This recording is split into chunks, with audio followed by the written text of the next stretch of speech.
Today on Fixing the Money Thing, author, minister, conservative activist, and founder of Wall Builders, David Barton, talks with Gary and Drenda about the state of our union, what our future holds, and our responsibilities to that future. All that and more, today on Fixing the Money Thing. With most families burdened in unsustainable levels of personal debt, most Americans believe there is no way to have financial freedom. However, author, pastor, and financial expert Gary Keesee believes most families can be completely out of debt in less than 7 years. You must get out of debt. You've got to make right choices with your money right now. Gary and his wife Drenda are now on a crusade to share this information that changed their life so that you can not just survive, but prosper in today's economy. Your life can be totally transformed by an idea in the marketplace. This is Gary Keesee, Fixing the Money Thing. Welcome to another edition of Fixing the Money Thing. We're excited again to be together to talk about your favorite topic, my favorite topic, and that is your money. I want to help you with that. That's right. You know, Gary, you talk a lot about government, God's kingdom, God's government. Yes. Today we're going to be talking about it's all about government. You know, That's I know right. a lot of people don't want to talk about So politics, Yeah. government. How important is civil government? Well, when you say government, Drenda, people go, boring, but listen, government is essential. Government is the framework that allows you to create businesses, create wealth, own property, do anything that we're doing. And today we have a special guest that's going to help us understand that you really can't separate God's government, His kingdom, from interacting in the earth realm and its government. So you have to stay tuned for this. Yes, I tell you, David Barton is amazing, isn't he? It's amazing to hear David, and it'll change your thinking about government. So first, let's take a look at some statistics about what's actually happening in our country right now. In the United States today, problems in the housing market persist. Unemployment. Fuel prices continue to rise. The national debt has reached $16 trillion. Food prices are increasing. The world economy is faltering. Is there an end in sight? Those are some staggering government statistics. It's all about government. Right, Gary? It's all about government. Government is the framework that we live within and prosper. And today's guest, David Barton from Wall Builders, is going to talk to us about how the country was set up. David, it's an honor to have you. Thanks, guys. Thanks for having me. It's just a blessing to have you with us. But how a nation is structured in its government has everything to do with the ability of the people to create wealth. It does. In Thomas Jefferson's inaugural address, when he was first elected president, he comes in with a new paradigm of government. He's the first to head the Anti-Federalist Party. The Federalists weren't what we would think of Federalists today, but the Anti-Federalists were, let's make sure government doesn't get involved in limiting what we do. Yeah. And so Jefferson comes in and says, okay, here's the 5 things it takes to have good government. And so as he comes in, he goes through and lists them. And one of the items he specifically lists is that government has to encourage entrepreneurship and free enterprise. There's a quote from Jefferson, you can see it here. It says, the pillars of our prosperity are the most thriving when left most free to individual enterprise. So when you leave them free to individual, and that's part of what government's supposed to do, is protect the framework so that you as individuals, and see what we've done now is we've actually changed our tax code to where it doesn't do that. Yes. If you go back to Luke 19, Matthew 25, great founders love this, that they point to it, and in that framework you have, particularly in Luke 19, it says that Jesus called all the servants and he said, okay, I'm giving you each a mina, was the word, and he said, you take care of this till I get back. And a mina was defined as a specific amount of money. Today it would be equivalent to about $10,000. He says, you take this $10,000, you invest it, I'll check it with you when I get back, let's see how you did. Gets back, one guy did nothing with it. And he said, I didn't like you from the start, didn't think you're a fair guy. And Jesus said, well, why didn't you at least put it in the bank and make some interest on what I gave you? And the second guy said, well, I did 5-fold. You got 5-fold? And he said, good. And the last guy said, I got 10-fold. And Jesus says, okay, take from the guy who didn't do anything with what he had, give it to the guy who had 10. Right. And everybody stands and says, whoa, time out, that's not fair, he's already got 10.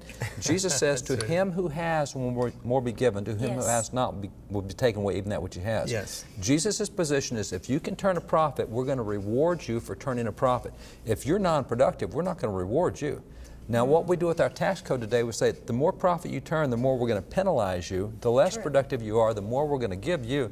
And so what we do now is we say, oh, you're really profitable? Let's take it from you and give it to the non-productive. And if you're so incompetent that you run your company in the ground, we'll just bail you out. I mean, it's exactly opposite. It's immoral. Well, it's the government interfering with individual enterprise and with free enterprise. And good government goes back to individual enterprise. And we have so many good examples of this historically, because when we first set up our first governments, long before we had a constitution, there were two governments set up. The first was in Virginia, the second was in Massachusetts. And by government plans, government intervention at that point in time, what they said was, we want to be completely fair with everyone, and so here's what we're going to do. We're all together, everybody work your tail off, we'll all split, and that way everybody's going to share evenly in this thing. And for one, that was a civil thing in Virginia. For the second, it was a congregational thing, because Massachusetts, the Pilgrims were all one congregation who came to America. The pastor split the congregation in two ships. Half of them came, the next are going to come the next year. So you have a congregation saying, let's look out for one another. The other was, the governor said, here's what we're going to do. And particularly, and let me use the Pilgrims first. Okay. Because if you look at the picture of the Pilgrims and see the Pilgrims, there's 102 folks that came to America. You see in there a bunch of kids, you see a bunch of white-haired guys, you see a bunch of ladies. You've now arrived in a wilderness where nobody there knows how to live here. You've got to chop a lot of firewood in the middle of wintertime. You've got to chop a lot of trees to build your cabins. You've got to go find something to eat. So they had no one They had to work together a little bit. There was no entitlement program to help them out. That's right, no entitlement. But the problem was, it's not the kids that are doing this. It's not the white-haired folks that are doing this. It's not the women doing this. Suddenly you have about 1/4 of the group having to do the work for everybody. And no matter how hard they work, they still get the same share. And so they suddenly start calling in sick and say, I don't think I'm going to go cut trees today. And so they discovered that they had productivity problems, because no matter how hard you work, you still get the same. And if you work really hard, you get it taken away from you and given to other people. And so there were two Bible verses that turned them around. One was 1 Timothy 5:8, where the scripture says, if you don't provide for your own household, you're worse than an infidel. You've denied the faith. And they said, whoa, we're providing for everybody else's household. We're not just providing for ours. And so they got together, had a town meeting, they divvied it up, said, okay, here's the deal. Everybody gets a piece of property. Here's the thing, you got to provide for your own household. And so suddenly they say, you know, I'm really good as a blacksmith. I can make hinges and horseshoes, but I can't shoot a gun worth a flip. I can't kill meat. But this guy over here is a great hunter, and I can trade him a set of hinges for a deer, you know. And this guy says, well, you know, I'm really good at leather work. I can make shoes, but I don't know how to make the buckets to hold water, but this Cooper over here knows. And so they started switching and trading. Everybody had a skill. And when they contributed their skill, and the better their skill was, the more they got, because now I can give hinges to the cooper and to the hunter and to the bread maker, and I've got more. And so that started them off on this free enterprise thing of everybody finding your skill, entrepreneurship, create your own business, do what you can do, barter and trade with everybody else. And the second thing that got them going was when they came to 2 Thessalonians 3:10, and they quote this, and the governor quotes it. 2 Thessalonians 3:10 says, if you don't work, you don't eat. And they said, okay, new policy. Here's the deal. If you are a widow or an orphan, we will take care of you. But if you're able-bodied and don't do something, you're just going to starve because it's on your own back. Now, let's jump back down to Virginia. In Virginia, they had the same policy of socialism. In the church community, it was called communitarianism, and the government said it's called socialism. So the governor of Virginia looks around, all these guys are supposed to be working, they're all supposed to split everything, they're not. And they go into what's called the starving time. And the starving time was nobody wants to work because it's too hard to work out in the wilderness, all those mosquitoes and all those bad things. And so they literally ended up, about 3/4 of them died. They were eating corpses. They were eating dead horses. Rather than go find anything, they were eating whatever died.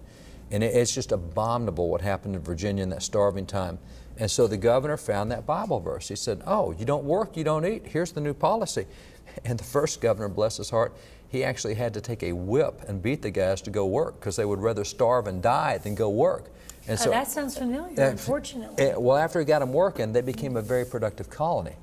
But that Bible verse of free enterprise, entrepreneurship, produced for your own family, not for everybody else, man, that's what set America on a prosperous course and made us Right. so different from it. And that's why Thomas Jefferson comes in and says, hey, here's the deal.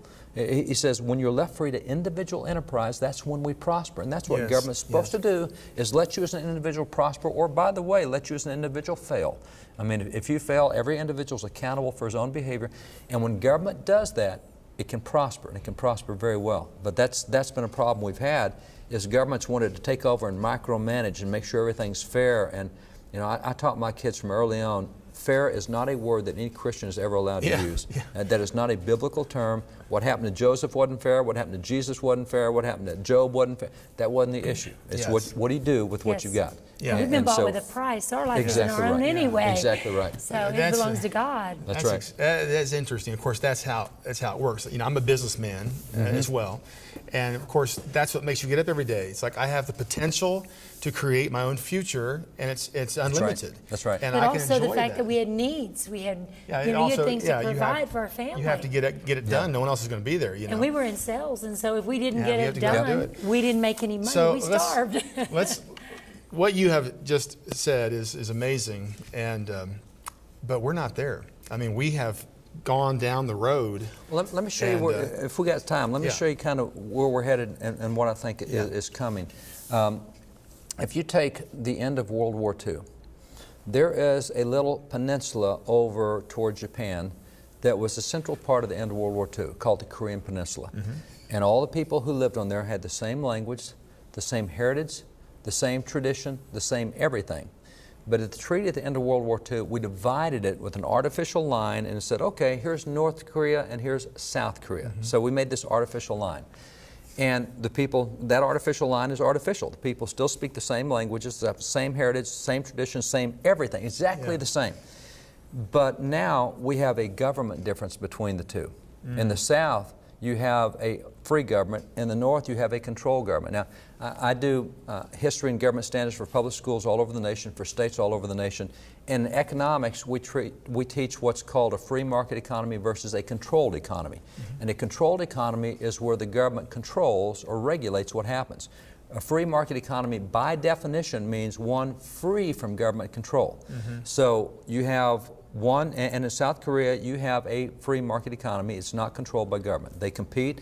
If you can succeed, you're going to prosper. If you can't, you'll have to start something else and try a new business.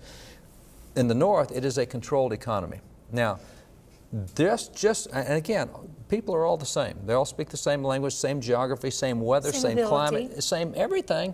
But the government is controlling up here, and in the South it's not. So, is there a difference between the two? And the answer is, take a NASA satellite at night and fly over the Korean Peninsula. Look at the Korean Peninsula at night, and in South Korea you see prosperity everywhere. I mean, that satellite photo is unbelievable. In North Korea, the only light shining at night, there's one, and I think it's the dictator's palace. He's got everything. And my goodness. In North Korea, in the last 5 years, 2.5 million people have starved to death in North Korea in the last 5 years. South Korea is now the world's 10th largest economy. Now, that's a country that's not very big. Great study to just compare those two. You see the satellite there, it's pretty easy to see. Wow. You've got all the prosperity in the South versus the North. And one's a free market economy, one's a government-regulated economy. Now, that is an amazing picture. 4 years ago, in the United States, 100% of business was free market. Now today, only 35% of businesses are free market. Can you say it again? Whoa. Well, I tell you, hold that for a second, because I want to come back in just a minute. I want to come right back to that. That just kind of hit me. Like, what did you just say? We'll be right back with on Fixing the Money Thing with David Barton, and I know you don't want to go anywhere because I'm already on the edge of my seat. So we'll see you in just a minute. More with David Barton in just a moment. The Freedom Package from Fixing the Money Thing is a critical resource for every American who is concerned about our country's current state of affairs. For your best gift of any size, Gary and Drenda want you to have Silence is Not an Option, a 2-disc series recently preached at Faith Life Church to inspire you to engage our culture and be a voice for righteousness. Christians have this mindset that I'm a believer, I belong to the kingdom of God, so I'm not concerned about this earthly government. Wrong. Inspiring and informative, Silence is Not an Option reminds us that government is not an option, and we must do our part.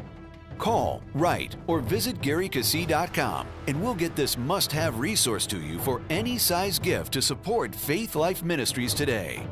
The second part of the Freedom Package is a new American Standard version of the Founders Bible by well-known Christian historian David Barton. This is the most practical, life-changing book you'll see. For your gift of $59 or more, you'll receive a hardback copy of the Founders Bible, an inspirational look at our nation's history and the scriptures that moved our founding fathers to build this country. This will transform a generation. It will transform a nation. The Founders Bible includes a timeline of American history, beautiful illustrations of our founding fathers, the Declaration of Independence and the Constitution, and more. Loaded with historical facts and quotes that leave no doubt that our nation was founded on Christian principles by devoted leaders, the Founders Bible is a handbook for every American patriot, an historical heirloom that will bless your family for generations to come. So, you get Silence is Not an Option for your gift of any size, or the 2-disc set, plus the Founders Bible, for a $59 or more gift of support today. Call 888-391-LIFE. That's 888-391-5433. Go to GaryKeesee.com or write to Faith Life Now. Celebrate your freedom and make your stand for righteousness in America. Get the Freedom Package today. And now, more from author and American historian David Barton on Fixing the Money Thing. Wow, everything David Barton's been sharing about socialism versus the free market, it's right here in the Founders Bible. I'm so excited to not only learn this, but teach it to our children and our grandchildren. That's right. Because that's why we're losing freedoms, because we didn't know what it was based on in the beginning. Yeah, it's not being taught. But I got to jump into this sentence what you said. I mean, you got to say the same thing again, because you just said that we have lost this whole entrepreneurial ability. You said, did I hear you say 4 years ago? Or tell me this, what you just said. 4 years ago. And let me, by setting that statement up that we went out on, let me set it up in a different way this time. If you look back to the two really big government bailouts, the stimulus and the TARP and everything that went on, there were 4 industries that they went in and saved. Those 4 industries were real estate, banking, insurance, and auto. Those are the ones that failed and had to be bailed out. I will point out to you, those are the 4 industries that were also government regulated. It was the government regulated stuff that failed. The free market did pretty good. All the banking didn't go under, the government regulated ones did. All the housing didn't go over. Freddie and Fannie, the government regulated stuff, it went under. Free market, there's a lot of free market stuff that did good, but it was the government regulated stuff that went under. And that's that Korea picture again, that North Korea is when the government gets involved, prosperity goes away. When the government protects the right of people to make mistakes, get it right, succeed, and when it, by the way, when it doesn't penalize them when they do succeed, then there's more of an incentive to go out there and keep trying to succeed. That's exactly right. That's Could exactly you say those right. percentage again? How many businesses? 100%, you said? Starting in 2008, before the TARP and bailout, 100% of businesses in America were open and free and competitive. The government got involved, took over 4 of them, and established a set of guidelines that regulated those entire industries after those failures. And so they have moved forward with that through a number of other things, including with what the healthcare is doing to regulate businesses, how they can and can't compete with insurance, et cetera. As a friend of mine points out even about healthcare, he says, when's the last time you heard somebody complain about the price of their house insurance? And if they do, they say, well, you need to come get my guy because house insurance is unregulated, and so the prices are very low. Health insurance is regulated. That's why we have trouble. I have a pastor friend of mine in Arkansas who heard this thing about we never check prices, and so he had to have an MRI done, and he was told by one of the congressmen, he said, hospitals don't even know what this stuff costs. So he went to the hospital for MRI and said, how much is it going to cost me? And they said, we've never had anybody ask that. He said, find out, because I'm going down the street to get another bid. I want to know how much you're going to charge me for this. Well, one was like $4,200, the other was like $1,300, you know, so guess where he went? He had the same thing on a blood workup. So the healthcare stuff is so government regulated, there's no competition. The price comparisons. No price. The housing market, we're free to compete, and that's why we're not complaining about the price of house insurance. Now, we're complaining of health insurance because the government's regulating it. So where we are today, only 35% of business is not regulated by the government today. Unbelievable. We've lost in 4 years? In 4 years. Unbelievable. See, once that failure went, the government says, oh, we'll take you all in and protect you all. And so now they regulate the dickens out of everything. And what happens when the government provides for everybody? What does it really mean? It means also freedom, It right? means poverty. When the government provides for everybody, it means we're going to equalize the poverty among everyone. And so that's the problem that it does not raise. See, the way government does it is that you've got $1, that's too much. I'm going to take 50 cents from you and give it to him. What you've done is you've equalized the poverty. Now, free business says, you know, I've got a thing here. It'll tell you wherever. It's a GPS. You want to buy? Yeah, I'll give you $100 for that. Well, you've now created wealth because you've taken something that blesses both. You'd rather have $100. You'd rather have the GPS. You've both gone up. When government gets in, it takes you both down. Wow. And so free market, the only way free market works is you bless somebody else. I've produced something that blesses you, and you want to part with your money to get that blessing. Wealth. That's right. Create wealth. I want a new pair of boots. I'll give you $70 for that new pair. We create wealth, we exchange it because it's a blessing to both of us. You need the money, I need the boots. It's great. Right. Yeah, well, so the current attitude is to tax.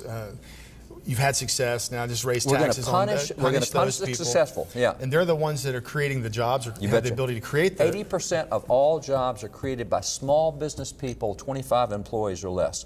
And they're the ones that are scared to do anything with their money, and if they get profit in, they're going to lose their profit because the government's going to take it. They would rather, in my case, I have 25, 30 employees. I cannot tell you how much I spend now on government regulation. I can't even decide the size of my bathrooms in my own business.